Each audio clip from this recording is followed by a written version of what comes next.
Goeiemôre. Jy luister na die 86ste oordeenking in die reeks, 'n paar maal om die son. Net voordat ons begin, wil ek 'n hoogtepunt ervaring met julle deel. Ek het nou besef dat ek met gister se oordeenking die 1100ste oggendboodskap uitgestuur het. Dankie dat jy saam luister en dat ons saam kan nadink oor die lewe in ons reise om die son. Ons tema vir oggend is: wat is trauma? Ons kom nou by 'n baie belangrike en deurslaggewende saak. Ons praat nou al vir 'n paar oggende oor trauma. Maar wat is trauma? Ek het doelbewus eers gewag om oor 'n definisie te praat sodat ons kon gesels oor die effek van trauma op ons liggaam, ons brein, maar ook op ons sentrale senuweestelsel. Wanneer ons oor trauma praat, is daar twee uiterstes wat ek graag vermy. Die een is om trauma so te veralgemeen dat die woord naderhand enigiets kan beteken. En as 'n woord enigiets kan beteken, beteken dit eintlik niks. Die ander uiterste is om mense se traumatiese ervarings af te maak of te ontken, omdat dit nie voldoen aan sekere vereistes wat ons daaraan stel, of dit erg genoeg was of nie. Kom ons dink oor 'n paar voorbeelde na. Ek hoor op 'n keer hoe iemand vertel dat toe hulle in 'n winkelsentrum was en hulle kind nie hulle sin gekry het nie, het hulle op die grond neergeval en geskree. Die persoon maak dan die opmerking: "Dit was so traumaties. Ek het nie geweet waar om my kop in te druk nie." Die meer gepaste beskrywing sou eerder wees: dit was vernederend. Want dit is nie traumaties nie. Die feit dat die persoon gesê het, "ek het nie geweet waar om my kop in te druk nie," sê vir ons dit was vernederend en nie traumaties nie. Maar dit sou ook 'n traumatiese ervaring kon wees. Want dit sou 'n traumatiese herinnering kon ontlok.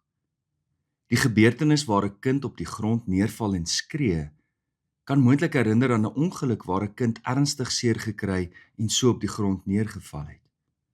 Of die ouer van daardie kind word skielik teruggeneem na 'n insident uit hulle kinderjare, toe sy kleinboetie eendag so 'n tantrum gegooi het en hulle halfbesope pa die kind ongenadiglik aangerand het.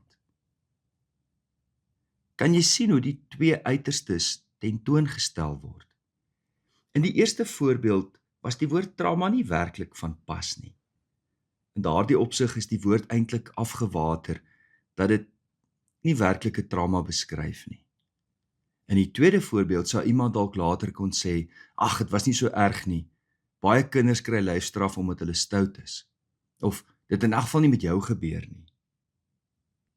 Maar uit die oogpunt van 'n 4 of 5-jarige was daar 'n werklike vrees dat sy boetie kon doodgaan. En natuurlik die verskriklike ervaring dat die persoon wat ons in hierdie wêreld teen gevaar moes beskerm, my pa, die een was by wie ons juis onveilig gevoel het. Tydens rooftogte gebruik skurke beide fisiese geweld en sielkundige oorweldiging. Wanneer slagoffers gedreig word met dood of verkragting as hulle nie saamwerk nie, weet die rowers is mense geneig om groter samewerking te gee. 'n Wapen teen die kop, 'n rower wat 'n knoop losmaak. En dan gebeur daar niks. Geen skoot gaan af nie, geen verkragting vind plaas nie. Dan sê mense dikwels na die tyd: "Sjoe, gelukkig het niks ernstigs gebeur nie." Maar in daardie oomblikke, wanneer 'n mens in daai situasie is, slagoffers weet nie wat gaan gebeur nie. In daardie oomblikke beleef 'n mens dikwels dit wat nog nie gebeur het nie, of wat uiteindelik glad nie gebeur nie. Dis nie vreemd dat mense die trauma ervaar van 'n gebeurtenis wat nooit plaasgevind het nie. Maak dit sin? Dis nie vreemd dat mense die trauma ervaar van 'n gebeurtenis wat nooit plaasgevind het nie, maar in daardie oomblikke het jou liggaam en jou brein gereageer, asof dit plaasvind, want jy het nie geweet dat alles oukei gaan uitwerk nie. Van buite af kan dit lyk of daar geen skade is nie, maar intern het 'n oorlog afgespeel. Soms word daar verwys na hoofletter T trauma en kleinletter T trauma, om die omvang en aard van 'n gebeurtenis te kategoriseer. Met trauma met 'n hoofletter verwys mense na 'n eenmalige katastrofiese gebeurtenis wat 'n individu se lewe of fisiese integriteit direk bedreig. Dink aan natuurrampe, ernstige motorongelukke, terreuraanvalle, oorloë of direkte fisiese of seksuele geweld. Hierdie gebeure is ooglopend traumaties en maklik identifiseerbaar. Niemand sal stry dat dit 'n traumatiese gebeurtenis was nie.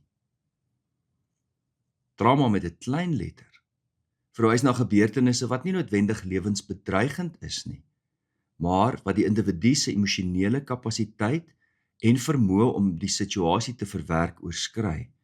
Dit sluit in kroniese stresors soos emosionele verwaarlosing, voortdurende ouerlike kritiek, maar ernstige kritiek, net soos afkraking, egskeiding, boeliegedrag by die werk of skool, of langdurige finansiële stres. Die idee agter die klein letter T is die kumulatiewe effek, die daaglikse, aanhoudende erosie van 'n mens se selfwaarde en veiligheidsgevoel, wat mettertyd net soveel emosionele skade kan aanrig as 'n enkele groot gebeurtenis. Let egter daarop dat daar formeel in die sielkunde nie so onderskeid getref word nie. Die DSM-5, die amptelike diagnostiese en statistiese handleiding vir geestesversteurings, maak nie so onderskeid nie.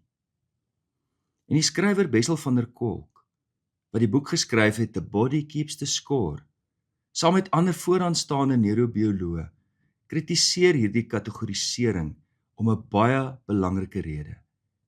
Ons senuweestelsel ken nie die alfabet nie. My en jou breinstam en die autonome senuweestelsel maak nie so 'n akademiese onderskeid tussen 'n groot T of 'n klein T trauma nie. Dit reageer op die persepsie van gevaar en hulpeloosheid. Deur iets as 'n klein letter T trauma te kategoriseer, word die impak daarvan dikwels geminimaliseer. Bessel het in sy navorsing by sy klinieke en in die Breëveld die ACE-studies gedoen, wat staan vir Adverse Childhood Experiences, wat juis wys dat die daaglikse effek van emosionele mishandeling of verwaarlosing die brein se alarmstelsel, die amygdala, net so beslissend kan herbedra het, soos 'n eenmalige groot ongeluk. Hier is vir my, dink ek, die belangrikste fokus van wat trauma is. Bessel van der Kolk definieer trauma nie op grond van wat met ons gebeur nie, maar op grond van wat binne in ons gebeur. Maak dit sin? Trauma ontstaan wanneer 'n ervaring ons vermoë om dit te verwerk oorweldig. Die prefrontale korteks, die rasionele brein, van lyn gedwing word en die senuweestelsel vasvang in patrone van veg, vlug of vriesreaksies wat voortduur lank nadat die gevaar verby is. Ek dink is tog belangrik om teologies hieroor na te dink. Wanneer begin God vir ons omgee in ons nood en ons pyn? Eers as dit op 'n skaal van 1 tot 10 hier by 7 of 8 rondraak? Nee. Jesus het nie na mense toe gekom omdat hulle wonde ernstig genoeg was, of eers wanneer dit ernstig genoeg was nie, of omdat hulle aan sekere kriteria voldoen het nie. Definisies en kriteria help ons maar om beter te verstaan.